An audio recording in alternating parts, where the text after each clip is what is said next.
Hello all and welcome to IACE. Today we are going to discuss the Hindu editorial. All right. And you can see the main heading today's on board, trade deficit. You see the main heading here on board, trade deficit. We are going to discuss this particular matter today. What is trade deficit? See, the word itself is indicating deficit. That means something, the value that is lowered, reduced. So, especially when you come to finance side, actually trade deficit is the difference between the exports and imports. ఆ వర్తక లోటు యాక్చువల్గా ఈ చూడండి, ఓ పక్క exports ఎగుమతులు జరుగుతూ ఉంటాయి మన ఇండియాలోకి, మరో పక్క దిగుమతులు జరుగుతూ ఉంటాయి. These are all called exports and these are all called imports. So generally which one is better for India,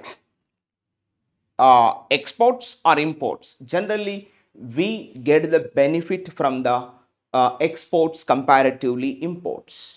Generally ఎగుమతుల ద్వారా మనకు ఎక్కువ లాభం జరుగుద్ది కంపారిటివ్లీ దిగుమతుల ద్వారా. అయితే ప్రతి సంవత్సరం ఈ ఎగుమతులు దిగుమతుల మధ్యలో ఉన్నటువంటి గ్యాప్ అనేది పెరుగుద్ది జనరల్గా. ఎస్, ఈ సంవత్సరం మనం ఒక 100 కోట్లు వస్తువులు ఎక్స్పోర్ట్ చేస్తే, ఇదే సంవత్సరంలో సపోజ్ 200 కోట్ల వస్తువులు దిగుమతి చేసుకున్నాం. Now what is the difference here? 100 crores is the difference. Just base I am telling you for easiness, for easy purpose that we have written here 100 crores, 200 crores. ఎగుమతులు 100 కోట్లు చేస్తే దిగుమతులు 200 కోట్లు మనం చేసుకున్నాం. అంటే ఇక్కడ అంతరం ఎంత ఉంది? ఈ ట్రేడ్ డెఫిసిట్ అంటే ఈ వర్తక లోటు ఎంత ఉంది అంటే 100 కోట్లు ఉంది. కొన్ని సందర్భాల్లో సపోజ్ మనం ఎక్స్పోర్ట్ 150 కోట్లు చేస్తే అదే దిగుమతులు సేమ్ అదే 200 కోట్లు ఉండొచ్చు. ఇప్పుడు డిఫరెన్స్ ఎంత? ఎస్, 50 కోట్లు. ఇక్కడ డిఫరెన్స్ 100 కోట్లు. కొన్నిసార్లు 200 కోట్లు ఎక్స్పోర్ట్ చేస్తే అదే 200 కోట్లు ఇంపోర్ట్ చేసుకున్నాం అనుకో, డిఫరెన్స్ ఎంత? Yes, there is no difference. So this is what actually the meaning called trade deficit.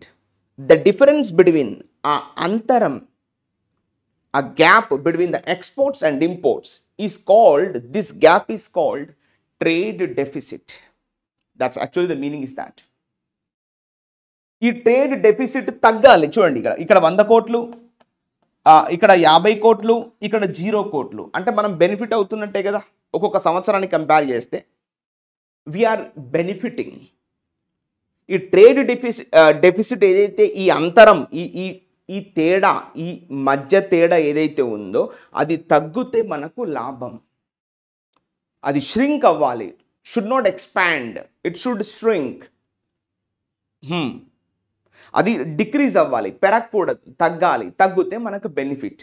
అలాంటి ఒక శుభ పరిణామం మొన్న ఫిబ్రవరిలో జరిగింది. చిన్న ఒక్క నెలలో జరిగింది అంతే. ఆ ట్రేడ్ డెఫిసిట్ అనేది తగ్గింది.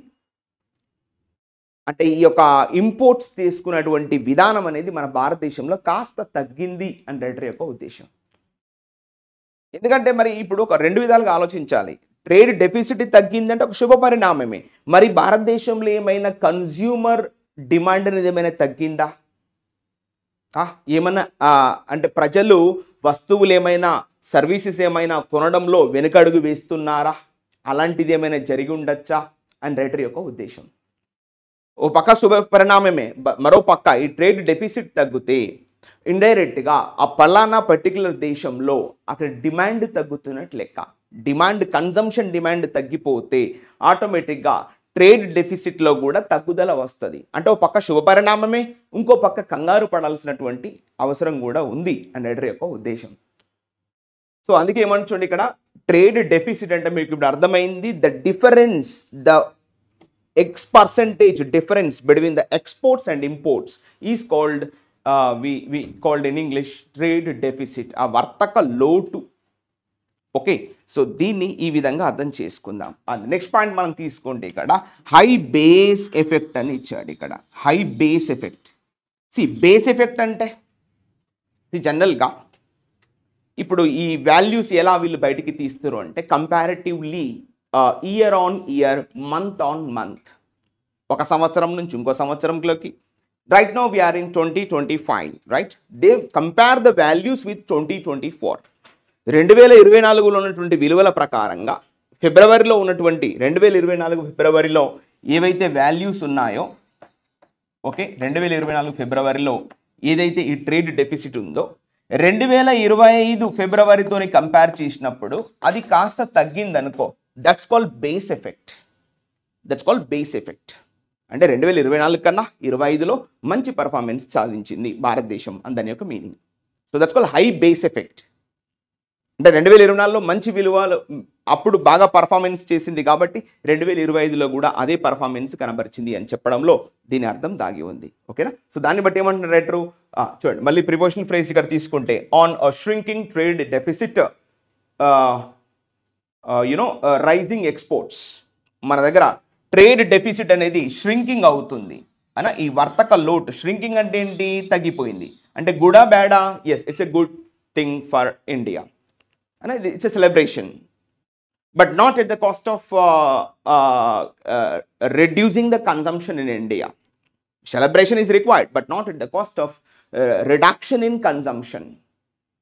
వినియోగంలో తగ్గుదల కాకూడదు, మళ్ళీ అది బాగా చూసుకోవాలి. సరే ట్రేడ్ డెఫిసిట్ అనేది కాస్త తగ్గింది ఒప్పుకుంటా, కానీ వినియోగంలో మాత్రం తగ్గుదల రాకుండా చూసుకోవాల్సిన బాధ్యత ఈ ప్రభుత్వానిదే అని రైటర్ అంటున్నాడు. So on a shrinking trade deficit rising exports. ఓ పక్క మన పక్క ఎక్స్పోర్ట్స్ పెరిగినాయంట, ఇట్స్ ఎ గుడ్ సైన్.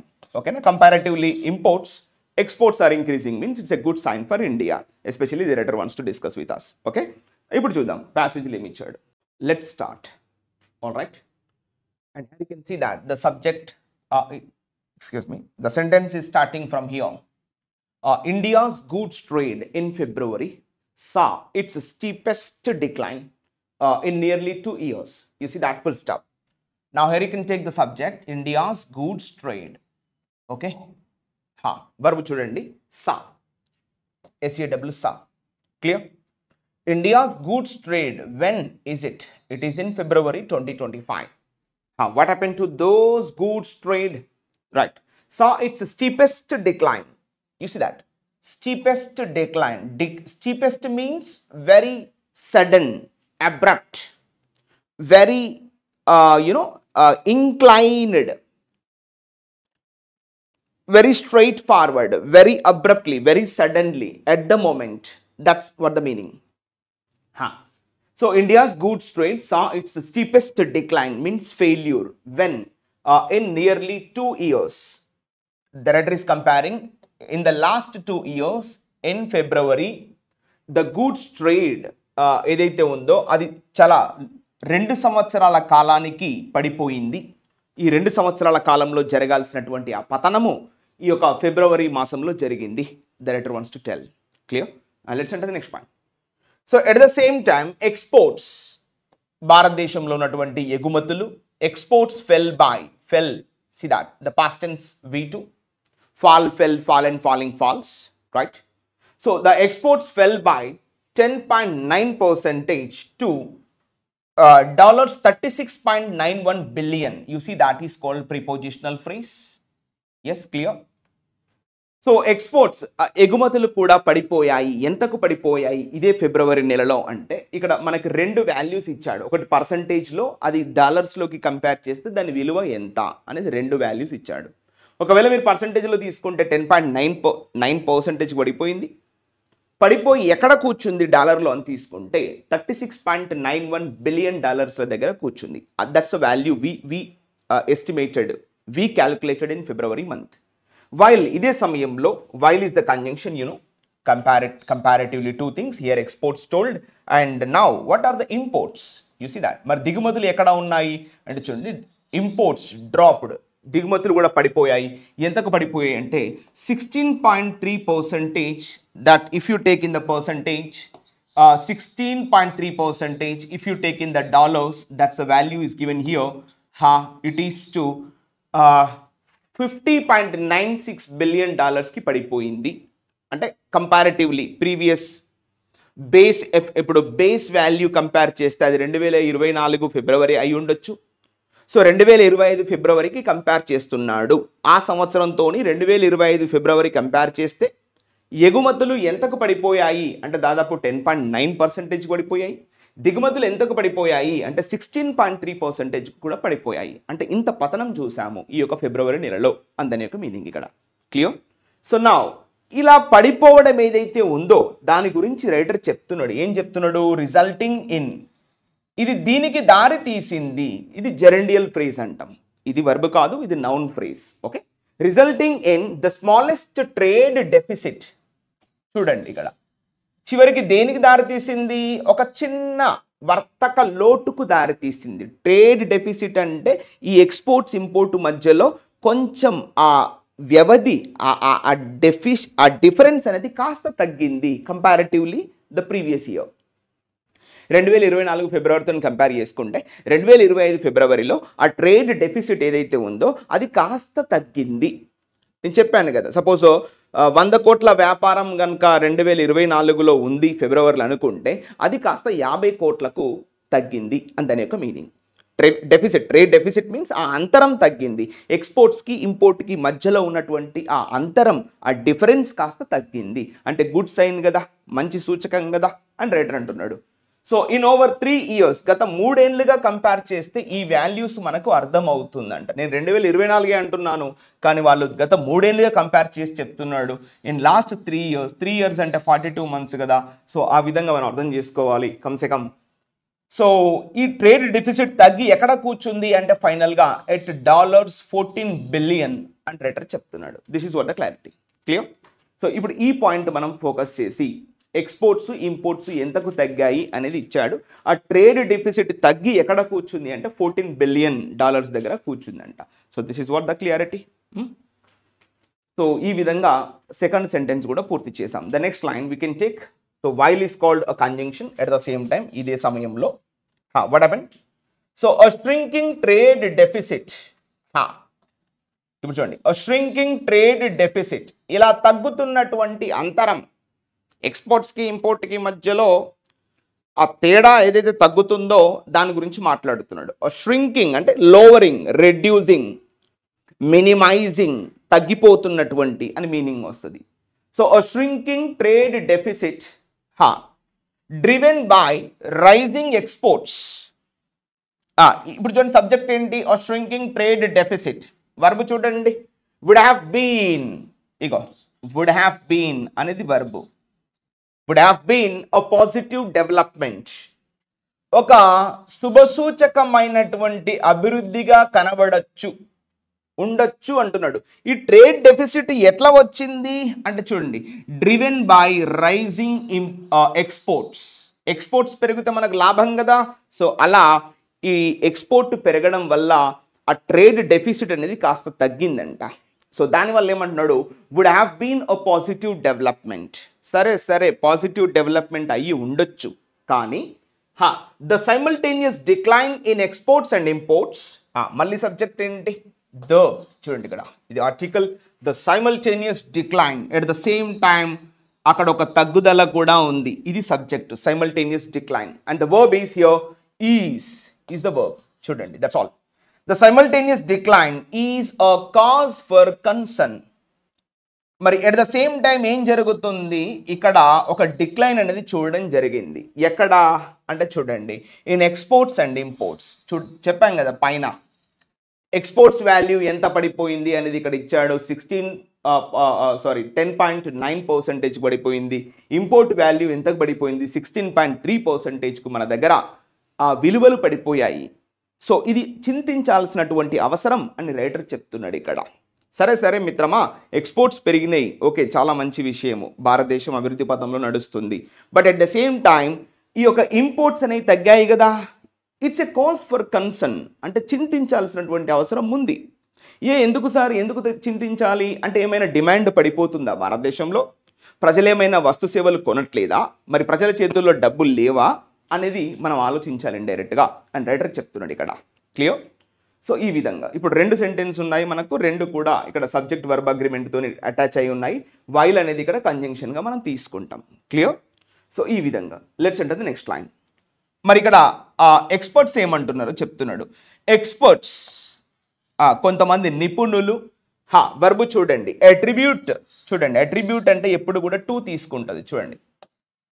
మరి ఈ పరిణామాన్ని కొంతమంది నిపుణులు ఏమంటున్నారు, మరి ఇలా ఎక్స్పోర్ట్స్ పెరుగుతున్నాయి, సరే ఇంపోర్ట్స్ తగ్గుతున్నాయి, ఇంపోర్ట్స్ తగ్గినంత మాత్రాన గొప్ప విషయం ఏం కాదు, బాధపడాల్సినటువంటి అవసరము అని రైటర్ అంటున్నాడు. మరి ఈ విషయంలో ఎక్స్పర్ట్స్ ఏమంటున్నారో చూద్దాం. పార్ట్లీ అంటే partially. Experts attribute this narrowing deficit. Narrowing అంటే డిక్లైనింగ్, లోవరింగ్, తగ్గుతున్నటువంటి అంతరం. ఇగో ఇది మనం దీన్ని బ్రాకెట్లో పెట్టుకుంటాం. This narrowing deficit, you see that experts attribute this narrowing deficit to. మరి ఇలా అంతరం తగ్గడానికి గల కారణం ఏంటి అని చెప్తున్నాడు. To a high base effect.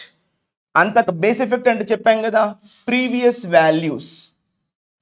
ప్రీవియస్గా అంటే ఈ 2024 కాకుండా అంతకు ముందు 2023 కావచ్చు, 22 కావచ్చు, 21 కావచ్చు, ఆయా సంవత్సరాల్లో హై బేస్ ఎఫెక్ట్ వల్ల ఇది జరిగి ఉండొచ్చు, అంతే తప్ప మరేదో కాదులే అని రైటర్ మనకు క్లారిటీ ఇస్తున్నాడు. That's what the clarity. So as అంటే మళ్ళీ కంజంక్షన్ కదా. ఎందుకు మరి ఇలా రైటర్ చెప్తున్నాడు అంటే చెప్తున్నాడు యాజ్ ఎందుకంటే exports in February last year, so leap year. చూడండి మళ్ళీ ఇక్కడ సబ్జెక్ట్ ఏంటి, ఎక్స్పోర్ట్స్, ఎగుమతులు. ఎప్పుడు? ఇన్ ఫిబ్రవరి లాస్ట్ ఇయర్, పోయిన సంవత్సరం అంటే 2024 ఫిబ్రవరిలో ఎగుమతులు. పోయిన సంవత్సరం ఏ సంవత్సరం? Leap year. ఇది మనకెందుకు, ఇది లీప్ ఇయర్ అయితేంది, ఏ ఇయర్ అయితేంది, ఇది అనవసరమైన విషయాలు ఇస్తూ ఉంటాడు అప్పుడప్పుడు. సో ఎక్స్పోర్ట్స్ వర్బ్ ఏంటి, స్టుడ్. ఇగో స్టుడ్ అంటే ఇక్కడ నిలబడ్డాయి, ఎగుమతులు ఇక్కడ కూర్చున్నాయి. ఎక్కడ కూర్చున్నాయి? ఎట్ ఒక వాల్యూ ఇస్తున్నాడు చూసుకోండి ఇక్కడ, at rupees 41.4 billion and imports at చూడండి ఇక్కడ క్లారిటీ ఇస్తున్నాడు. ఎక్స్పోర్ట్స్ ఎక్కడ ఉన్నాయి సార్ అంటే 41.4 బిలియన్ డాలర్ల దగ్గర మనము అంత రెవెన్యూ జనరేట్ చేసాము పోయిన సంవత్సరము. అదేవిధంగా ఇంపోర్ట్స్ ఎక్కడ ఉన్నాయి అంటే సార్ 60.92 బిలియన్ డాలర్స్ దగ్గర మనం ఇంపోర్ట్స్ తీసుకోవడం జరిగింది. అంటే దాని వాల్యూ ఇచ్చాడు డైరెక్ట్గా, ఇన్ని బిలియన్ డాలర్లు అన్ని బిలియన్ డాలర్ అని. సో చూడండి ఇది పోయిన సంవత్సరం డేటా, 2024 డేటా. మరి 2025 ఫిబ్రవరిలో ఎంత జరిగింది ఇక్కడ మీరు కంపేర్ చేసుకోవచ్చు. చూడండి ఇక్కడ 2025 ఫిబ్రవరిలో ఎక్స్పోర్ట్స్ శాతం అంటే డాలర్స్ తీసుకోండి 36.91 బిలియన్ డాలర్స్. 2024లో ఎక్స్పోర్ట్స్ ఎంత ఉంది చూడండి ఇక్కడ, yes you can see 41.4 billion dollars. అంటే ఎంత డిఫరెన్స్? దాదాపు 4 బిలియన్ డాలర్ల చేంజ్ ఉంది. అంటే తగ్గిందా పెరిగిందా? తగ్గింది. శుభపరిణామం. అంత శుభపరిణామం ఏం కాదు అని మనకు మీనింగ్ అక్కడ, very small fraction of amount కదా. సో అదే 2024లో ఇంపోర్ట్స్ ఎంత ఉంది? 60.92 బిలియన్ డాలర్స్. మరి 2025లో ఎంత ఉంది ఎక్స్పోర్ట్స్ అంటే చూడండి 50.96 బిలియన్ డాలర్స్. అంటే పడిపోయిందా పెరిగిందా? ఎస్ తగ్గింది. 10 బిలియన్ డాలర్ల మేర ఇంపోర్ట్స్ అనేవి తగ్గాయి. ఇంపోర్ట్స్ తగ్గిందంటే దాని ఉద్దేశం ఏంది? మన దగ్గర డిమాండ్ తగ్గి ఉంటుంది, ప్రజలు వస్తు సేవలు కొనట్లేదు అని మనం ఫీల్ అవ్వాలి డైరెక్ట్గా. So it's a cause for concern. ఇది బాధపడాల్సినటువంటి అవసరం, not that much easy. Yes that's what the writer wants to tell with us. Clear? So next however writer is giving the conclusion. మరి writer is giving the conclusion ఏం చెప్తున్నాడో చూద్దాం. Exporters ఎగుమతిదారులు, subject ఇది చూడండి. Verb ఏంటి? Reports. Report అంటే వాళ్ళు చెబుతున్నారు. ఏం చెబుతున్నారు? ట్రెండ్ ఒక విధానాన్ని ఎక్స్పోర్ట్స్ అంటే ఎక్స్పోర్టర్ ఎగుమతిదారులు, ఇప్పుడు మన ఇండియాలో ఏవైతే పెద్ద ఎత్తున షిప్పింగ్ ఎగుమతి చేస్తున్నారో వాళ్ళు ఏం చెప్తున్నారు అంటే report a trend of American importers holding back on orders. ఇగో ఇది కథ. మరి ఎందుకు ఎక్స్పోర్ట్లు ఎందుకు తగ్గినాయి నాయనా అని వాళ్ళని అడిగితే వాళ్ళు ఏం చెప్తున్నారు? ఇగో బాబు మాదేం తప్పు కాదు, అమెరికాలో ఉన్నటువంటి ఇంపోర్టర్స్ అంటే మనం ఎక్స్పోర్ట్ చేస్తే వాళ్ళు ఇంపోర్ట్ చేసుకుంటారు కదా. ఇప్పుడు మనం ఎక్కువ శాతం మనము సాఫ్ట్వేర్ అనేది ఎక్కువ ఎక్స్పోర్ట్ చేస్తున్నాం ఇండియా నుంచి. అదేవిధంగా వివిధ రకాల ఈ స్పైసెస్, సుగంధ ద్రవ్యాలు, ఈ జూట్ మిల్లు, ఈ జూటుకు సంబంధించినటువంటి ఐటమ్స్ కూడా ఎక్స్పోర్ట్ చేస్తున్నాం అమెరికా లాంటి దేశాలకి. సో వాళ్ళు ఏం చేస్తున్నారు? మన దగ్గర నుంచి ఆర్డర్స్ తీసుకోవట్లేదు. ఎందుకు సార్ మరి అంటే చెప్తున్నాడు హోల్డింగ్ బ్యాక్. హోల్డింగ్ బ్యాక్ అంటే ఏంది? With holding what orders. మన ఇండియా నుంచి ఆర్డర్స్ వాళ్ళు తీసుకోవట్లేదు. మరి ఎందుకు తీసుకోవట్లేదు చెప్తున్నాడు. ఫియరింగ్ అంటే జెరెండియల్ ఫ్రేజ్గా తీసుకుంటాం. వాళ్ళు భయపడుతున్నారట. ఏం భయపడుతున్నారు? Fearing the reciprocal. రెసిప్రోకల్ అంటే ఏంటి? మ్యూచువల్. రెసిప్రోకల్ టారిఫ్స్ అంటే ఏంటి? ట్యాక్సెస్. అయినా set to take effect on April 2. Already Trump announcement చేశాడు కదా, April 2 నుంచి ఇండియాలో రెసిప్రోకల్ టారిఫ్స్ మేము విధిస్తాము అని స్వయాన ట్రంపే చెప్పాడు. అయినా సో కాబట్టి ఈ సందర్భంలో వాళ్ళు భయపడుతున్నారంట. ఏమని? ఇప్పుడు ఎక్కువ ఆర్డర్స్ చేస్తే మరి పెరిగినటువంటి ట్యాక్స్లకు అనుగుణంగా మేము డబ్బులు చెల్లించాలి భారతదేశానికి. అట్లా చేసినట్లయితే ఇప్పుడు 100 రూపాయలకు వచ్చినటువంటి వస్తువు ట్యాక్స్లు కనుక పెంచితే అది 150 రూపాయలకు పెరిగిపోయే అవకాశం ఉంటుంది. అందుకని వాళ్ళంతా భయపడుతున్నారు. నో మాకొద్దు, మీ స్పైసెస్ మీ దగ్గరే ఉంచుకోండి. నో మాకొద్దు, మీ సాఫ్ట్వేర్ మీ దగ్గరనే ఉంచుకోండి అని వాళ్ళంతా భయపడుతున్నారు. Because of what? Reciprocal tariffs that are set to take off from April 2. So ఈ మాట ఎవరు అనౌన్స్మెంట్ చేశారు మరి అంటే చెప్తున్నాడు, యాజ్ అనౌన్స్డ్ బై, ఎవరి ద్వారా అనౌన్స్మెంట్ చేయబడిందంటే US president Donald Trump on February 13, 2025. 2025 February 13 రోజు స్వయాన డొనాల్డ్ ట్రంపే అనౌన్స్మెంట్ చేశాడు, ఇండియాకి రెసిప్రోకల్ టారిఫ్స్ ఉన్నాయి, జాగ్రత్త మై డియర్ ఇండియా. అయినా ఇండియా భయపడుతుందా? భయపడట్లేదు, నువ్వు వేసుకుంటే వేసుకో అని కామ్గా ధీమాగా ఉంది. So that's what the clarity. So ఈ సెంటెన్స్లో, ఈ ఎపిసోడ్లో మొత్తం సబ్జెక్ట్ వర్బ్ తీసుకుంటే ఎక్కడ తీసుకోవచ్చు? Yes, we can take the subject verb here, exporters, and verb తీసుకోండి జస్ట్ రిపోర్ట్ అంటే చెబుతున్నారు వాళ్ళు. ఎగుమతిదారులు ఏమని చెప్తున్నారంటే ఈ కారణం చెప్పారు, అమెరికా వాసులు భయపడుతున్నారు. ఎందుకంటే the biggest partner of India in exporting the goods and services to all over the world. America is the second largest trading partner to India. So వాళ్ళు ఎందుకు భయపడుతున్నారంటే రెసిప్రోకల్ టారిఫ్స్, ట్యాక్సెస్ వేసేటువంటి అవకాశం ఉంటుంది, మాకొద్దు అని వాళ్ళంతా వేడుకుంటున్నారు. So this is what the clarity we have understood. Okay, let's enter the next line. So ఇప్పుడు ట్రంప్ ఏమైనా అనౌన్స్మెంట్ చేశాడు చెప్పాం కదా, సో దాని గురించి మనం మాట్లాడదాం. దిస్ అనౌన్స్మెంట్, సబ్జెక్ట్ ఏంటి? This announcement. ట్రంప్ అనౌన్స్మెంట్ చేశాడు కదా 2 April నుంచి మీకు టారిఫ్స్ అనేది వర్తించబోతున్నాయి, ఇండియా బీ రెడీ అని చెప్పాడు.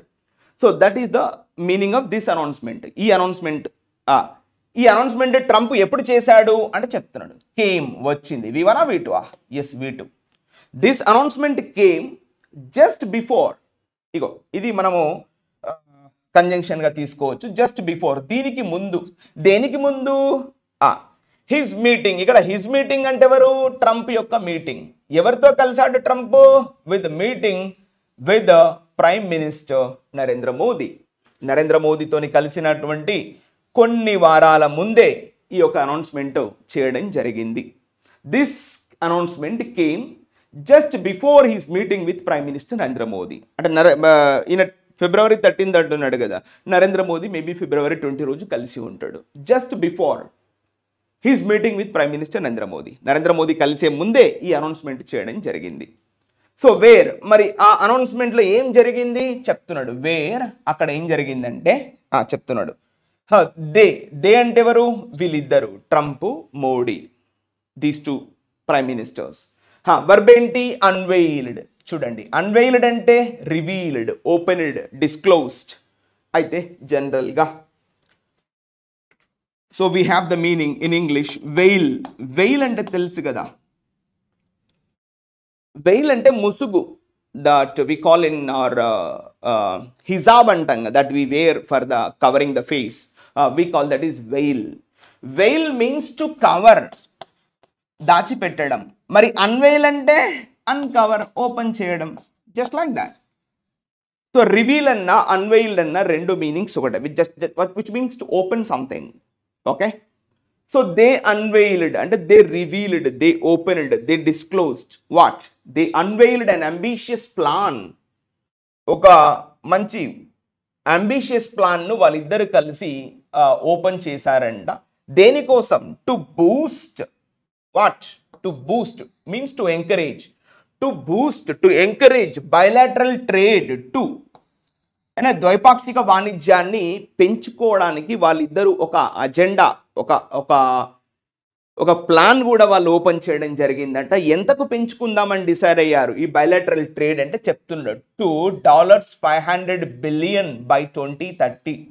రాబోయే 2030 వరకు దీన్ని మనము $500 బిలియన్ పెంచుకుందాం అని వాళ్ళిద్దరు వాగ్దానం కూడా చేసుకోవడం జరిగింది. అండ్ ఫైనలైజ్ ఇంకేం చేశారు అంటే and finalize a free trade agreement. చూడండి, అ ఫ్రీ ట్రేడ్ అగ్రిమెంట్, ఇది FTA అని ఇవ్వాలి కానీ BTA అని ఇచ్చాడు. యాక్చువల్గా BTA అంటే బైలాటరల్ ట్రేడ్ అగ్రిమెంట్ అయినా ద్వైపాక్షిక వాణిజ్య ఒప్పందం కదా. కానీ ఇక్కడ ఏమి ఇచ్చాడు, FTA అని చెప్పి BTA అని రాసిండు. అంటే పెద్ద తేడా ఏం లేదు, రెండు ఒకటే అని మనం అర్థం చేసుకోవాలి. That's what the writer clarity. యాక్చువల్గా discussion is about FTA, but రాసింది ఏంది బ్రాకెట్లో BTA. సరే యాక్సెప్ట్ చేయండి, చల్తా, it's not a big deal. FTA అన్న BTA అన్న రెండు ఒకటే, పెద్ద తేడా ఏం లేదు, పదాల డిఫరెన్స్ తప్ప. బైలాటరల్ ట్రేడ్ అగ్రిమెంట్ అన్నా ఫ్రీ ట్రేడ్ అగ్రిమెంట్ అన్నా కూడా వర్తకం వాణిజ్యం ఎలాంటి ఇబ్బందులు లేకుండా, ఎలాంటి హెవీ ట్యాక్సెస్ లేకుండా ఇరుగు పొరుగు వాళ్ళు కలిసి చేసుకునేటువంటి ఒప్పందమే FTA లేదా BTA అని మనం ఫీల్ అవుదాం. Okay, in the months ahead, రాబోయే కొన్ని నెలల్లో వీళ్ళిద్దరూ FTA ఫ్రీ ట్రేడ్ అగ్రిమెంట్ కూడా చేసుకున్నారు. 2030 వరకు $500 బిలియన్ ట్రేడ్ చేయాలని చెప్పి వాళ్ళిద్దరు టార్గెట్గా కూడా పెట్టుకున్నారు. మరి ఇంత పెద్ద అనౌన్స్మెంట్ చేసే ముందు ట్రంప్ ఇలాంటి అనౌన్స్మెంట్ చేయడం అనేది ఇండియా వాళ్ళు వాపోతున్నారు. ఇండియా అందుకే ఏం రెస్పాండ్ అవ్వట్లేదు, కామ్గా చూస్తూ కూర్చుంది. ఎందుకంటే ఇంకా టైం ఉంది. ఎందుకంటే ట్రంప్ గురించి తెలిసిందే, ఆయన మాటల యుద్ధానికి పోతే ఇంకేమైనా చేయగలడు. సో కాబట్టి ప్రపంచ దేశాల్లా కాకుండా భారతదేశం అనేది సంయమనం పాటిస్తుంది. ట్రంప్ అన్నదానికి తొందరపడట్లేదు. ఏప్రిల్ 2 అంటే ఇంకా 10 రోజులు ఉంది దగ్గర. ఇప్పుడే తొందరపడిపోయి ట్రంప్ మీదికి యుద్ధానికి పోతే ఆయన ఇంకొక రెండు మాటలు ఎక్కువ మాట్లాడతాడు. సో కాబట్టి భారతదేశం ఏం చేస్తుంది అంటే, ఈ యొక్క వ్యవస్థ ఏం చేస్తుందంటే చాలా కామ్గా నీట్గా ఆలోచిస్తూ పద్ధతిగా కూర్చుంది. వాళ్ళు ఏం డిసిషన్ తీయాలో చేయబోతున్నారు అని మనం అనుకుందాం. Okay, let's enter the next line. So despite is a conjunction, despite is one is positive, another one is negative. అయినప్పటికీ అన్న ఒక సెన్స్లో మనం రాస్తాం. despite, in spite, nonetheless, nevertheless, notwithstanding, though, although, even though, all are the same conjunctions. So despite, what is subject right now? Yes, Commerce Minister Piyush Goyal's diplomatic outreach to US Commerce Secretary Howard అతని పేరు అది ఓకేనా, Lutnick this month. So చూడండి, ఇదంతా కూడా ఫ్రేజ్గా తీసుకున్నాడు. మీరు గమనిస్తున్నారా, ఇందులో సబ్జెక్ట్ వర్బ్ ఎక్కడా లేదు. చూడండి, డెస్పైట్ రాసినప్పుడు ఎప్పుడు కూడా ఒకటి ఫ్రేజు ఒకటి సెంటెన్స్గా తీసుకుంటాం. దాన్నే మనం సింపుల్ సెంటెన్స్, సరళ వాక్యము అని చెప్తా ఉంటాం. సో అదే చెప్తున్నాడు. చూడండి, కామర్స్ మినిస్టర్ ఎవరైనా చూడండి, who is the commerce minister, writer is given here, Piyush Goyal. ఆయన ఏం చేశాడు, Piyush Goyal's diplomatic outreach means to meet. ఎవరిని కలిశాడు, టు US కామర్స్ సెక్రటరీ, ఆయన కౌంటర్ పార్ట్. యుఎస్లో కూడా కామర్స్ సెక్రటరీ ఉంటాడు కదా, మరి ఆయన పేరేంటి అంటే హవార్డ్ లుట్నిక్. మన కామర్స్ మినిస్టర్ ఎవరు, పీయూష్ గోయల్. వీళ్ళిద్దరూ కలుసుకున్నారంట. ఆల్రెడీ కలిసినప్పటికీ అని మీనింగ్ వస్తుంది. ఎక్కడ కలిశారు, దిస్ మంత్, ఈ మార్చి నెలలో వీళ్ళిద్దరు ఆల్రెడీ కలిశారంట. ఇలా కలిసినప్పటికీ ఏం చెప్తున్నాడు చూడండి. ఇప్పుడు ఇదంతా ఫ్రేజ్ కింద తీసుకున్నాం, ఇది సబ్జెక్ట్ వర్బ్ కాదు, అది phrase. Clear? Now the sentence starts. Discussions, ఇగో ఇది సబ్జెక్ట్. అంటే వీరిద్దరి మధ్యలో జరిగినటువంటి ఆ నెగోషియేషన్స్, ఆ అగ్రిమెంట్స్, ఆ ఒప్పందాలు, ఆ డిస్కషన్స్. వర్బ్ ఏంటి, yielded. Yielded means resulted, produced, given the fruitful results. That's what yielded, ఉత్పత్తి, ప్రొడ్యూస్డ్. సో వీరిద్దరి మధ్యలో జరిగినటువంటి డిస్కషన్ దేనికి దారి తీసాయి, యీల్డెడ్ లిటిల్. లిటిల్ అంటే నాకే బరాబర్, కుచ్ నహీ యహా పే అని దాని యొక్క meaning. I think you know that we have read in the degrees of comparison chapter. Little, a little, the little. Little means nothing, a little means something, the little means whatever is there. But ఇక్కడ వీరిద్దరి మధ్యలో జరిగినటువంటి discussions ఏవైతే ఉన్నాయో, nothing fruitful, nothing useful. Yielded little, పెద్దగా దాని నుంచి ఎలాంటి లాభాలు రాలేదు వీరిద్దరి మధ్యలో జరిగినటువంటి డిస్కషన్స్ వల్ల. అదే చెప్తున్నాడు, yielded little beyond a commitment to. చూడండి, మళ్ళీ ఇది ఫ్రేజ్గా తీసుకుంటాం. బియాండ్, దీనికి బదులుగా, దేనికి బదులుగా, అ commitment to continue BTA negotiations. ఈ బీటీఏ నెగోషియేషన్స్ను కంటిన్యూ చేయడం తప్ప పెద్దగా వీరిద్దరి మధ్యలో జరిగినటువంటి డిస్కషన్లో పెద్దగా ఎలాంటి లాభాలు మనకు దొరకలే. ఈ అమెరికా ఇండియా మధ్యలో ఉన్న బైలాటరల్ ట్రేడ్ అగ్రిమెంట్కు సంబంధించినటువంటి ఆ కమిట్మెంట్ ఏదైతే ఉందో దాన్నే కంటిన్యూ చేస్తున్నారు తప్ప మరి ఇంత పెద్ద కామర్స్ మినిస్టర్స్ ఇద్దరు కలిసినప్పుడు ఏదైనా రిలాక్సేషన్ ఉండాలి కదా, అలాంటిది ఏమీ లేదు అని రైటర్ వాపోతున్నాడు ఇక్కడ. That's a clarity. Beyond a commitment to continue BTA negotiations. Negotiations means discussions, agreements. మరి ఇంత పెద్ద కామర్స్ మినిస్టర్స్ కలిసినప్పుడు ఎంతో కొంత లాభం ఉండాలి కదా, ఏం లాభం లేదు. ఆ బీటీఏ కంటిన్యూ అవుతుంది తప్ప కొత్తగా వీళ్ళు ఏం అగ్రిమెంట్ చేసుకోలేదు.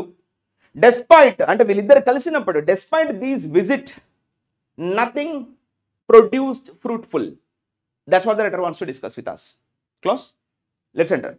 సో ద లూమింగ్ థ్రెట్, ఇక్కడ సబ్జెక్ట్ చూడండి మళ్ళీ, ద లూమింగ్ థ్రెట్, పొంచి ఉన్న ప్రమాదం. లూమింగ్ అంటే ఏందమ్మా? The impending, immediate. ఓకేనా? The looming threat. Threat means harm, something is going to create a harm. ప్రమాదం. థ్రెట్ అంటే ప్రమాదం.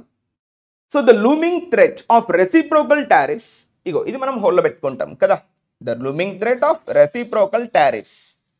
రెసిప్రోకల్ టారిఫ్స్ అంటే పరస్పర పన్నులు విధించుకోవడం. ట్రంప్ అన్నాడు కెనడా, బ్రెజిల్, యూరోపియన్ కంట్రీస్ అన్నీ కూడా ట్రంప్ ఏదైతే అనౌన్స్మెంట్ ఈవెన్ చైనాతో సహా ట్రంప్ ఏదైతే అనౌన్స్మెంట్ చేశారో అంతే ఎత్తున పెద్ద ఎత్తున వాళ్ళు ట్యాక్సులు విధించుకుంటున్నారు. ఇది కాదు కదా. ఓకే, పొత్తులో ఉండి సంయమనం పాటిస్తూ నీట్గా ఒకరినొకరు అర్థం చేసుకొని ట్యాక్స్లను ఎఫ్టీఎల్గా మార్చుకోవాలి. మరి అలాంటి సిచ్యువేషన్ లేదు. So the looming threat, verb చూడండి, హ్యాస్ అన్సెటిల్డ్. ఇగో ఇది వర్బ్, ఇది వర్బ్. హ్యాస్ అన్సెటిల్డ్ అనేది verb. The looming threat has unsettled Indian exporters. చూడండి, భారతీయ ఎగుమతిదారులు ఎవరైతే ఉన్నారో వారందరికీ కూడా ఈ రెసిప్రోకల్ టారిఫ్స్ అనే ఒక థ్రెట్, ఈ ప్రమాదం ఏదైతే ఉందో అది మన భారతదేశంలో ఉన్నటువంటి ఎగుమతిదారులను పెద్దగా సెటిల్మెంట్ చేసినటువంటి దాఖలా కనబడట్లేదు. వీళ్ళంతా కన్ఫ్యూషన్లో, కంగారులో పడిపోయారు, ఎక్స్పోర్ట్స్ చేయలేకపోతున్నారు, ఇబ్బందుల్లో పడిపోయారు అందనే ఒక meaning. Clear? The looming threat has unsettled. Unsettled అంటే unsatisfied, indirectly unsatisfied Indian exporters. ఎందుకు? రెసిప్రోకల్ టారిఫ్స్, పరస్పర పన్నులు విధించుకోవడం వల్ల వీళ్ళంతా ఒక రకంగా అన్సెటిలింగ్లోకి వెళ్ళిపోయారు. సో యాజ్ అంటే ఏంటి? బికాస్, ఎందుకంటే. మరి ఎందుకు వాళ్ళు అలా అన్సెటిలింగ్లోకి వెళ్ళిపోయారు అంటే చెప్తున్నాడు. The US, America, verb is India second largest trading partner. అవునా కాదా? Yes sir. భారతదేశానికి రెండవ అతిపెద్ద వర్తక వ్యాపార వాణిజ్య పార్ట్నర్ ఎవరు అంటే అమెరికా. మరి అమెరికానే పరస్పర టారిఫ్స్ అంటే రెసిప్రోకల్ టారిఫ్స్ విధిస్తే మరి మన పరిస్థితి ఏంటి గమనించాలి కదా. మాకు పెద్ద ఎక్స్పోర్టర్ నువ్వే, మరి నువ్వు ట్యాక్సులు విధిస్తే మరి మేము ఎలా బిజినెస్ చేసేది అని వాళ్ళంతా వర్రీ అవుతున్నారంట. ఇంకా మరి ఆ బిజినెస్ ఎంత ఉంది, ట్రేడింగ్ పార్ట్నర్ బిజినెస్ ఎంత ఉంది ఇండియాకు అమెరికాకు మధ్యలో అంటే చెప్తున్నాడు. అకౌంటింగ్ ఫర్ అంటే రెస్పాన్సిబుల్ ఫర్, అది ఎంత ఉంది ఆ బిజినెస్ వాల్యూ ఇండియా అమెరికా మధ్యలో ఆ ట్రేడింగ్ బిజినెస్ ఎంత ఉంది అంటే చెప్తున్నాడు. ఒక వాల్యూ ఇచ్చాడు ఇక్కడ, $118.3 బిలియన్. ఇది ఒక వాల్యూ. ఎప్పుడు? In trade last fiscal year, పోయిన ఆర్థిక సంవత్సరంలో ఇండియాకి అమెరికాకి మధ్యలో జరిగిన ఆ ద్వైపాక్షిక బైలాటరల్ ట్రేడ్ ఏదైతే ఉందో దానిలో జరిగినటువంటి విలువ, ఆ వాల్యూ, ట్రేడ్ వాల్యూ ఎంత అంటే ఇగో ఇంత పెద్ద వాల్యూ, $118.3 బిలియన్ డబ్బు ఈ యొక్క ఎక్స్చేంజ్ జరిగింది ఇరు దేశాల మధ్యలో. ఈ వర్తకం వాల్యూ అంత జరిగిందని చెప్తున్నాడు. మరి ఇంత పెద్ద దేశము ఇలాంటి రెసిప్రోకల్ టారిఫ్స్ విధించడం అనేది కరెక్ట్ కాదు అని మన వాళ్ళంతా కంగారు పడుతున్నారు, exporters. Clear? Next, it is also, what is subject? It. What is the verb? Is. It is also the only country, ఒకగానొక దేశం మనకు ఏంటి? America. It is also the only country among India's top 5 trading partners. భారతదేశం యొక్క 5 trading partners అంటే వాణిజ్యం చేసేటువంటి 5 trading పార్ట్నర్స్లలో America అనేది ఒక దేశం. ఓకేనా? విత్ విచ్ వారితో భారతదేశం ఏం చేస్తుంది? విత్ విచ్ ఈ 5 ట్రేడింగ్ పార్ట్నర్స్తో భారతదేశం ఏం చేస్తుంది? With which India, ego India verb ఏంటి? ఎంజాయ్స్ అ ట్రేడ్ సర్ప్లస్. ట్రేడ్ సర్ప్లస్ అంటే మంచి వాణిజ్యం చేస్తుంది, ఎలాంటి ఇబ్బంది లేదు ఈ 5 దేశాల్లో. కానీ కొత్తగా అమెరికా తీసుకొచ్చినటువంటి పాలసీ ఏదైతే ఉందో, రెసిప్రోకల్ టారిఫ్ అనే పాలసీ ఏదైతే ఉందో అది కంగారు పెడుతుంది అని రైటర్ భావిస్తున్నాడు ఇక్కడ. Clear? Let's enter the next line. So now ఇక్కడ writer wants to tell something about imports. Now let us check this also. Now let's focus here. What is subject right now? Imports. Okay, దిగుమతులు. Verb ఏంటి? Declined. It is a verb. Of course it is an adverb. Yes, you may take this one. Imports కూడా పడిపోయాయంట భారతదేశంలో, దిగుమతులు కూడా పడిపోయాయి సడన్గా. Sharply అంటే very abruptly, suddenly. Led by అ 62%. అచ్చా, ఇది గోల్డ్ గురించి మాట్లాడుతున్నాడా? Okay, fine. మరి ఎందుకు ఇలా మన వాళ్ళు ఇంపోర్ట్స్ ఎందుకు చేసుకోవట్లేదు? కారణం ఏంటి? డబ్బు లేకనా? ప్రజలకు శాలరీలు రావట్లేదా? నెలవారీగా జీతాలు రావట్లేదా గవర్నమెంట్ ఆఫీసులో పనిచేసే వాళ్ళకు? మరి ఏమైంది అంటే చెప్తున్నాడు. సో లెడ్ బై అంటే దీని ద్వారా, led by a 62% plunge. Plunge అంటే మీనింగ్ ఏంది? రిడక్షన్, తగ్గుదల.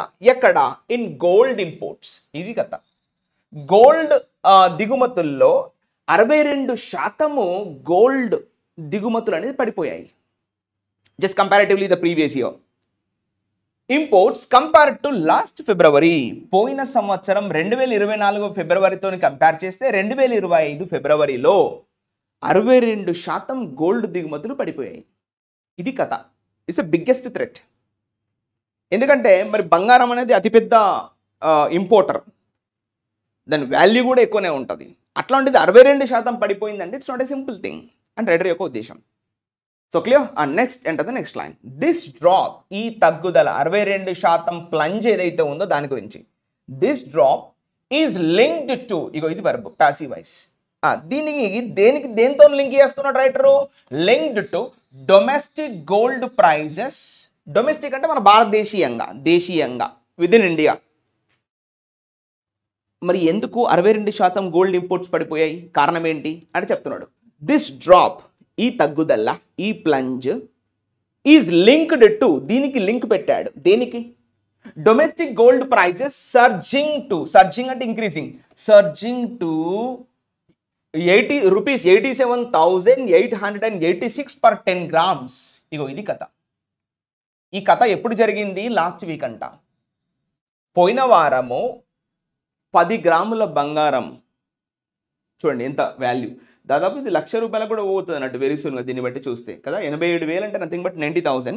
It goes very near by 1,00,000 rupee for just 10 grams of gold.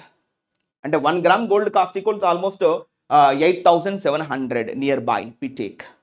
Just see that how much price is increasing domestically. So that's what domestic gold prices are surging, rising to how much? 87,886 per 10 grams last week.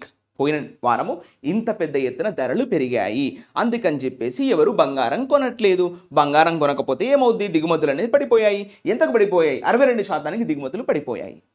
That's what the causing imports declined sharply. దానివల్ల దిగుమతులు పడిపోయాయి అని writer యొక్క ఉద్దేశం. Clear? So డాంపెనింగ్, ఇప్పుడు ఇంకొంచెం extra information. డాంపెనింగ్ అంటే ఏంటి? తగ్గుదల, రిడక్షన్, లోవరింగ్, రెడ్యూసింగ్.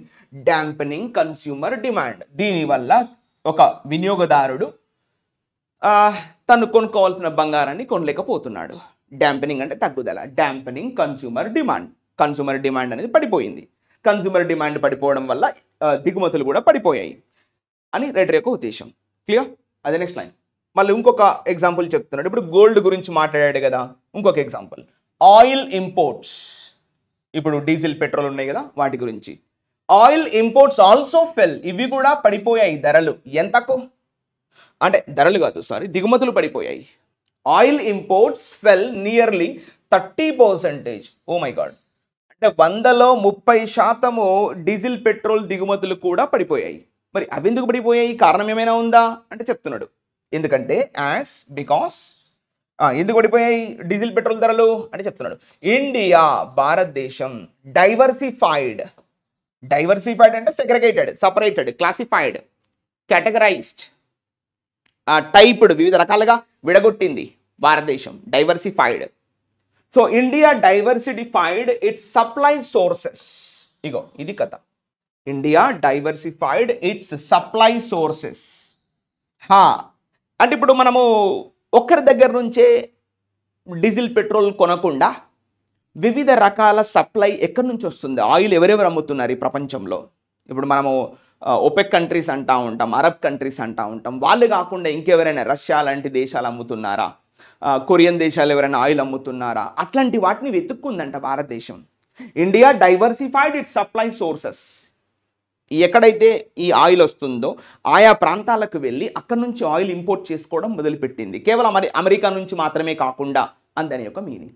అందుకని అమెరికా నుంచి వచ్చేటువంటి ఆ ఇంపోర్ట్స్ అనేది 30% పడిపోయింది. అంటే వేరే మార్గాలు వెతుక్కుంది భారతదేశం అందని యొక్క meaning. India diversified its supply sources. మరి ఎందుకు అలా వేరే మార్గాలను వెతుక్కుంది భారతదేశం అంటే చెప్తున్నాడు. ఇన్ రెస్పాన్స్ టు, దీనికి తగ్గట్టుగా, దేనికి తగ్గట్టుగా, అడిషనల్ యుఎస్ శాంక్షన్స్. శాంక్షన్స్ అంటే ఏంటి, రెస్ట్రిక్షన్స్, ఆంక్షలు విధించడం. ఎవరిపైన విధించింది అమెరికా ఆంక్షలు అంటే ఆన్ రష్యన్ ఆయిల్. ఇవాళ రష్యన్ ఆయిల్ పైన, రష్యన్ ఆయిల్ ప్రొడ్యూసర్స్ ఎవరైతే ఉంటారో వాటిపైన శాంక్షన్స్ విధించింది America. Producers and tankers in early January. ఇంత పెద్ద ఎత్తున ఆంక్షలు విధించింది ఎవరిపైన, రష్యా పైన. అంటే దీని ఉద్దేశం ఏంటంటే వెరీ సింపుల్గా, నిన్న మొన్నటి దాకా ఇండియా అమెరికా దగ్గర నుంచి కొనుక్కుంది ఆయిల్. ఇప్పుడు ఎవరి దగ్గర నుంచి కొంటుంది ఇండియా ఆయిల్? ఇండైరెక్ట్గా రష్యా నుంచి కొంటుందని మనం అర్థం చేసుకోవాలి. అందుకే ఆ మాట ఇచ్చాడు ఇక్కడ. సో ఏమంటున్నాడు, India diversified its supply sources in response to additional US sanctions on Russian oil and tankers. Russia యొక్క ఆయిల్ పైన, రష్యా యొక్క ట్యాంకర్స్ పైన అమెరికా ఆంక్షలు విధించింది. మీరు ఎవరు కూడా రష్యా దగ్గర నుంచి ఆయిల్ కానీ, డీజిల్ కానీ, పెట్రోల్ కానీ కొనడానికి వీల్లేదు అని అమెరికా రష్యా పైన శాంక్షన్స్ విధించినప్పటికీ ఇండియా లాంటి దేశాలు కొనుక్కుంటున్నాయి అని దాని యొక్క మీనింగ్. ఓకేనా? మరి ఎందుకు శాంక్షన్స్ విధించింది, గల కారణం ఏంటి అనేది నెక్స్ట్ చెప్తారు కావచ్చు, చూద్దాం, వెయిట్ చేద్దాం. Okay, let's enter. By mid 2023, 2023 మధ్య ఆ సమయంలో, ఇవాళ 25లో ఉన్నాం కదా. సో రష్యా సబ్జెక్ట్ అండి, వర్బ్ అకౌంటెడ్ ఫర్ అంటే responsible for, accounted for over 40% of India's crude imports. అంటే 100లో 40% దిగుమతులు మనం క్రూడ్ ఇంపోర్ట్స్ అన్నీ కూడా, క్రూడ్ ఇంపోర్ట్స్ అంటే ఇక్కడ ఆయిల్ ఇంపోర్ట్స్, డీజిల్, పెట్రోల్ ఇవన్నీ కూడా మనం రష్యా నుంచి దిగుమతి చేసుకునే వాళ్ళమంట. ఎప్పుడు? బై మిడ్ 2023, 2023 మధ్యకాలాన్ని వరకు కూడా మనం రష్యా నుంచి దాదాపు 40% కూడా క్రూడ్ ఇంపోర్ట్స్ అన్నీ కూడా రష్యా నుంచి తెచ్చుకున్నాం. So it's a significant increase. మరి ఈ 40% రష్యా నుంచి తెచ్చుకోవడం అనేది ఏదైతే ఉందో దాని గురించి మాట్లాడుతున్నాడు రైటరు. ఆ సిగ్నిఫికెంట్ ఇంక్రీజ్, చెప్పుకో విధమైనటువంటి పెరుగుదల. ఎక్కడి నుంచి? ఫ్రమ్ లెస్ దెన్ 1%, 1% కూడా ఇంపోర్ట్ చేసుకోలేని మనము 2023 మధ్య నుంచి 40% ఇంపోర్ట్ చేసుకుంటున్నామంట. అంతకుముందు 1% కూడా లేదు ఇండియాకి రష్యాకి మధ్యలో. కానీ 2023 మధ్య నుంచి 40% ఇంపోర్ట్ చేసుకుంటున్నాము. దానికన్నా ముందు కనీసం 1% కూడా లేదు ఇండియాకి రష్యాకి మధ్యలో ఆయిల్ ఇంపోర్ట్ పాలసీలో. బిఫోర్, మరి ఎందుకు 2023లో ఏం జరిగింది చెప్తున్నాడు. Before less than 1%, before western sanctions on Moscow. Sanctions అంటే చెప్పాను కదా, ఆంక్షలు, రెస్ట్రిక్షన్స్, సమ్ సార్ట్ ఆఫ్ ఇంపెడిమెంట్స్, ఆంక్షల చట్టం విధించడం. So before western sanctions on Moscow. Moscow అంటే రష్యా పైన వెస్టర్న్ వాళ్ళు ఆంక్షల చట్టం విధించారు.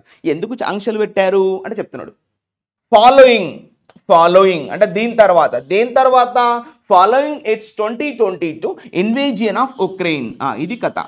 ఇగో మై డియర్ రష్యా, నువ్వు అనవసరంగా ఉక్రెయిన్ని దండయాత్ర చేస్తున్నావు కాబట్టి నీ మీద ఆంక్షలు విధిస్తున్నా అని అమెరికా ఆంక్షలు విధించింది. ఎవరిపైన? రష్యా పైన. 2023లో. అయినా కానీ మన ఇండియా తగ్గలేదు. రష్యా నుంచి ఆయిల్ ఇంపోర్ట్ చేసుకుంది. ఎంత శాతం? 40% ఇంపోర్ట్ చేసుకుంది. ఇట్స్ ఏ సిగ్నిఫికెంట్ ఇంక్రీజ్ అని రైటర్ అంటున్నాడు. మరి వాస్తవమే కదా. సో ఇది రైటర్ యొక్క క్లారిటీ ఇక్కడ చెప్పాడు. ఓకేనా, let's enter the next line. Let's enter the next line. Now let's see, this is called conjunction. If ఒకవేళ ఏంటి ఒకవేళ Washington means the US, America capital of the US. What is subject? If the Washington moves to neutralize its trade deficit with New Delhi, that means India. ఇప్పుడు చూడండి writer ఏమంటున్నాడు, ఒకవేళ America గనక trade డెఫిసిట్ను neutralize చేయాలి అనుకుంటే, to neutralize its trade deficit with New Delhi, India తోటి గనక ఈ ట్రేడ్ డెఫిసిట్ని గనక న్యూట్రలైజ్ చేయాలి అనుకుంటే ఇండియా ఏం చేయాలంట చెప్తున్నాడు. ఇక్కడ సబ్జెక్ట్ ఇండియా, వర్బ్ వచ్చేసి ఏంటి? Could face. India could face a 15% widening, a 15% widening. What is this 15% trade deficit? A 15% widening ఎక్కడ? In it's overall trade deficit. మొత్తంగా ట్రేడ్ డెఫిసిట్లో భారతదేశం ఎంత పర్సెంటేజ్ వైడనింగ్ వైడనింగ్ అంటే ఇంక్రీజ్ ఇండైరెక్ట్గా. ఇదేంటి సార్, ట్రేడ్ డెఫిసిట్ తగ్గితే మంచిది కదా, పెరగడం అంటున్నాడు ఏంది అంటే అమెరికా యొక్క పర్స్పెక్టివ్లో మాట్లాడుతున్నాడు. ఒకవేళ వాషింగ్టన్ మూవ్స్ టు, అంటే మూవ్స్ అంటే just ready to go. If Washington takes the decision, if the Washington takes the opinion to neutralize its trade deficit with New Delhi, అంటే అమెరికాకి ఇండియాకి మధ్యలో ఉన్న ఆ ట్రేడ్ డెఫిసిట్, ఆ అంతరం గనక న్యూట్రలైజ్ చేయాలి అంటే, ఆ డెఫిసిట్ ఏదైతే ఉందో, ఆ X% డెఫిసిట్ ఏదైతే ఉందో దాన్ని సమాప్తం చేయాలి, దాన్ని ఖతం చేయాలి అంటే ఇండియా ఏం ఫేస్ చేయాలి? Could face a 15% widening in its overall trade deficit based on last fiscal year's 241 billion shortfall. ఇగో ఇది కథ. పోయిన అంటే ఒక లెక్క చెప్తున్నాడు, పోయిన సంవత్సరం అంట ఈ డేటా ఎట్లా చెప్పాడు? 15% వైడనింగ్ భారతదేశం ఫేస్ చేయాలి అనే డేటా ఎలా చెప్పాడు అంటే ఇగో ఇలా చెప్పాడు. Based on last fiscal year's $241 billion shortfall. ఇగో ఇంత ట్రేడ్ డెఫిసిట్ ఉందంట పోయిన సంవత్సరం ఫిస్కల్ ఇయర్లో తీసుకుంటే. $241 బిలియన్ ఆ డబ్బు డెఫిసిట్ ఉంది ఇండియాకి అమెరికాకి మధ్యలో ఉన్నటువంటి ఆ ట్రేడ్. సో దాన్ని కనుక బ్యాలెన్స్ చేస్తే ఇండియాకి అమెరికాకి మధ్యలో ఆ ట్రేడ్ డెఫిసిట్ అనేది న్యూట్రల్ అయిపోతుంది, మళ్ళీ కొత్తగా బిజినెస్ స్టార్ట్ చేసుకోవచ్చు అండ్ రైటర్ యొక్క ఉద్దేశం. క్లియర్? అది నెక్స్ట్ లైన్. ఇండియా భారతదేశం వర్బ్ చూడండి, must diversify. Diversify means find out the ways. India must segregate, India must classify, India must categorize, like that. So India must diversify its goods and services trade,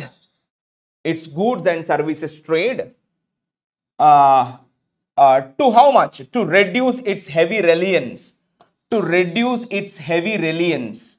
I'm sorry, దీన్ని మనము రీడింగ్లో పెడదాం, prepositional phrase కాబట్టి. Right. To reduce it's heavy reliance. Reliance means dependence on the US. America పైన ఇప్పటి వరకు మనం పెద్ద ఎత్తున ఆధారపడుతున్నాము, సో దాన్ని తగ్గిస్తే మంచిది అని భారతదేశం వివిధ మార్గాలు కనుక్కోవాలి. ఎప్పుడు అమెరికా పైన ఆధారపడడం కాకుండా వేరే దేశాలతో వర్తక సంబంధాలు పెంచుకొని వారితో బిజినెస్ చేయాలి. ఈ అమెరికాతో బిజినెస్ చేస్తే ఈ అంతరం తగ్గదు, ఈ ట్రేడ్ డెఫిసిట్ రోజు రోజుకి పెరుగుతుందే తప్ప తగ్గదు అనేది యొక్క ఉద్దేశం. ఒకవేళ ఈ న్యూట్రలైజ్ కావాలంటే ఈ 15% వైడనింగ్ భారతదేశం ఫేస్ చేయాలి. మరి పాసిబుల్ అవుద్దా కాదా? That we have to see. Clear? So next, 2 potential markets.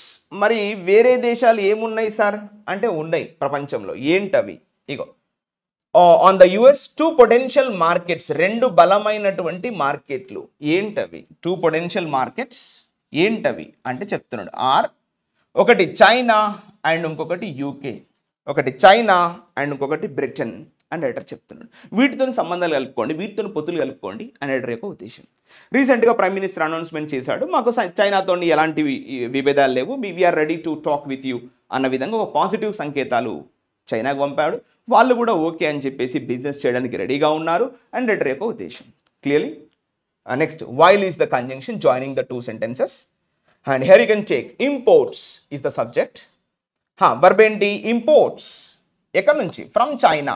ఇవాళ చైనా నుంచి మనం దిగుమతులు చేసుకుంటున్నాం కదా, వాటి గురించి మాట్లాడుతున్నాడు. Imports have contributed to how much? About a third of India's trade deficit for over 5 years. అన్న చెప్తున్నాడు. ఏం చెప్తున్నాడు చూడండి. ఇంపోర్ట్స్ హ్యావ్ కాంట్రిబ్యూటెడ్ టు అంటే దే టుక్ ద రెస్పాన్సిబిలిటీ. ఇంత సమ్ X పర్సంటేజ్ ఇంపోర్ట్స్ జరిగాయి ఇండియాకి చైనాకి మధ్యలో. అది చెప్తున్నాడు.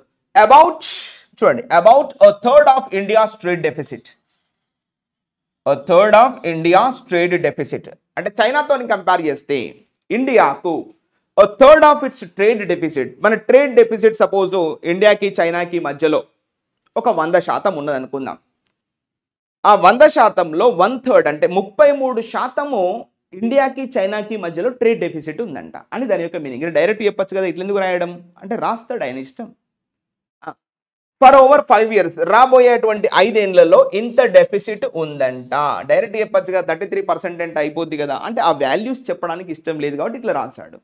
It is his wish and will accept. Next, India's trade imbalance. మరి ఇంగ్లాండ్తో ఎంత ఉంది చెప్తున్నాడు ఇక్కడ చూడండి. ఇగో ఇండియాస్ ట్రేడ్ ఇంబ్యాలెన్స్ అనే డెఫిసిట్ అన్న ఒకటే కదా విత్ ద యూకే. మరి లండన్తో ఎంత ఉంది చెప్తున్నాడు. ఎంత ఉందంట? Accounted for,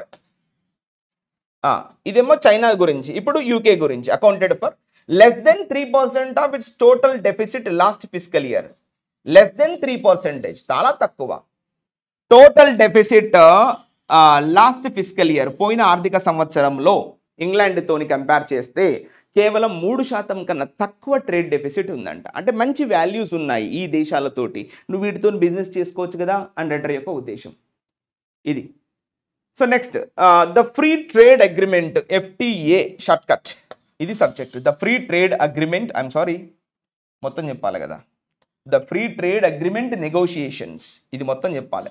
the free trade agreement negotiations, ఇదంతా సబ్జెక్ట్. వర్బ్ చూద్దాం.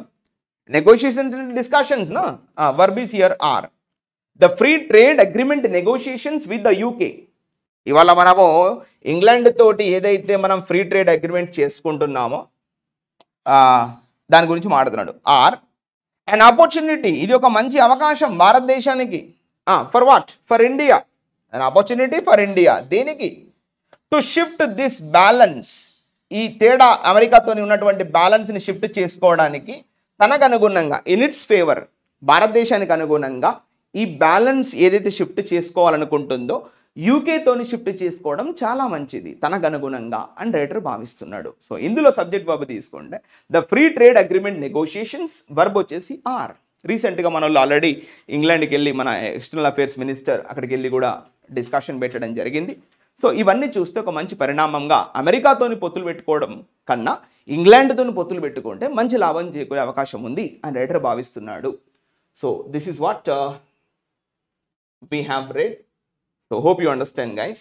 So like this we have read something is related to this trade deficit gurinchi maatladukunnam. The definition is very important. Trade deficit is the difference between exports and imports.